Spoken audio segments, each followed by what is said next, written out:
दिल्ली से सटे गाजियाबाद में सूदखोरों द्वारा व्यापारी से 9 लाख के 12.5 लाख वसूलने का मामला सामने आया। इतना ही नहीं, व्यापारी का आरोप है कि 5 लाख रुपयों के लिए सूदखोरों द्वारा पुलिस से दबाव दिलवाया जा रहा है।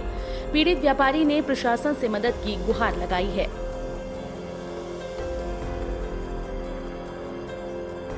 दरअसल मोदी नगर थाना इलाके में प्रिंटिंग का कार्य करने वाले व्यापारी ने एक व्यक्ति से 9 लाख रुपए ब्याज पर लिए थे, जिसको उन्होंने ब्याज समेत 2.5 वर्ष बाद प्राइवेट बैंक से लोन लेकर अदा भी कर दिया। उसके बावजूद भी सूदखोर है कि व्यापारी का पीछा छोड़ने के लिए तैयार नहीं और उसने व्यापारी से 5 लाख रुपए और वसूलने की ठान रखी है, जिसके लिए सूदखोर मोदी नगर पुलिस का सहारा ले रहा है और आरोप है कि आए दिन व्यापारी को पुलिस द्वारा धमकी दिलवाई जा रही है। व्यापारी का कहना है कि कुछ दिनों पहले एक व्यक्ति द्वारा पैसे नहीं देने पर अंजाम भुगत लेने की धमकी भी दी गई थी।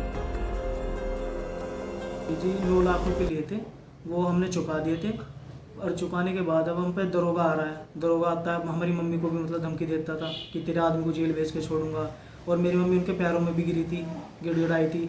इस चक्कर में उन्हें 3-4 दिन बाद ही 13 मई में उन्हें अटैक आ गया और इसी सदमे में चले गए। हमें बहुत परेशान करा जा रहा है, अब हम क्या करें ऐसी कंडीशन में। क्या आपने इसकी शिकायत किसी आला अधिकारी या पुलिस प्रशासन ने की है? नहीं, हम कर ही नहीं पाए क्योंकि हमारे पीछे कोई ऐसी सपोर्ट नहीं, कोई नहीं। उनके पीछे सब कुछ है, उनके पास अपने आदमी हैं और उनके पुलिस भी है उनके साथ। क्या कुछ लोगों के द्वारा आपको धमकाया जा रहा है या फिर डराया जा रहा है?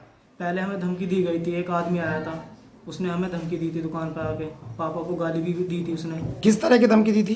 उन्होंने कहा कि हम पैसे तो निकलवाना जाने हैं, पिस्टल मुंह में को घुमा देंगे, इस तरीके की धमकी दी थी। कौन था जो धमकी दे गया था? उस आदमी को मैं जानता नहीं, लंबा सा आदमी आया था, उसने धमकी दी थी।